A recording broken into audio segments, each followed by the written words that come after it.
Kovai கதிர்நாயக்கன்பாளையம் CRPF பயிற்சி கல்லூரியில் நேரடியாக பயிற்சி பெற்ற 153 டிராட்ஸ்மேன் பயிற்சி நிறைவு விழா. கொடிவணக்கம், ராஜநடை, சல்யூட், உறுதிமொழி, யோகா, சாகசம், அசத்திய வீரர்கள். கோவை துடியலூர் அடுத்துள்ள கதிர்நாயக்கன்பாளையம் சிஆர்பிஎஃப் பயிற்சி கல்லூரியில் நேரடியாக பயிற்சி பெற்ற 153 டிராட்ஸ்மேன் பயிற்சி நிறைவு விழா நடைபெற்றது. இந்தியாவின் பல்வேறு மாநிலங்களிலிருந்து கடந்த 2025 மார்ச்சில் கோவை சிஆர்பிஎஃப் பயிற்சி கல்லூரியில் பயிற்சியில் கலந்து கொண்டு கிட்டத்தட்ட 3 மாத பயிற்சிக்கு பிறகு பயிற்சி முடித்த 153 பேர் இன்று டிராட்ஸ்மேனாக பதவி ஏற்றுக்கொண்டனர்.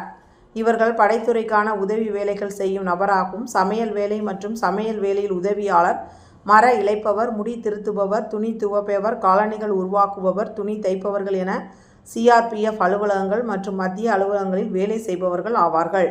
ஜம்மு காஷ்மீர், அசாம் மற்றும் நக்சலைட்டுகள் உள்ள பகுதிகளிலும் இவர்களுக்கு வேலை தரப்படும். மேலும் நம் நாட்டில் அவசர நிலையின் போது அவர்களுக்கு துப்பாக்கி ஏந்தி போரில் ஈடுபடவும் செய்வார்கள்.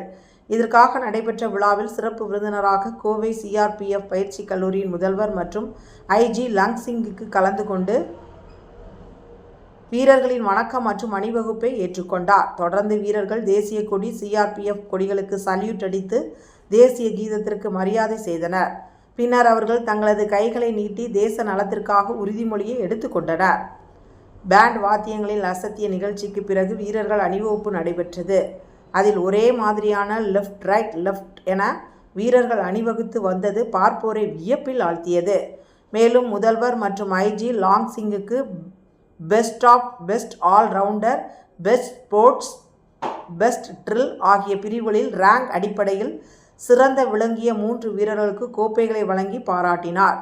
பின்னர் கமாண்டோ வீரர்களின் யோகா சாசன நிகழ்ச்சிக்கு வெகு விமர்சையாக நடைபெற்றது. இறுதியில் 153 வீரர்கள் உயர் அதிகாரிகளுடன் குரூப் போட்டோ எடுத்துக்கொண்டனர். இதில் கமாண்டன்ட் ஆண்டனி ஜென்சன், அதிகாரிகள், வீரர்கள் மற்றும் அவர்களது குடும்ப உறுப்பினர்கள், பொதுமக்கள் உட்பட பலர் கலந்து கொண்டனர்.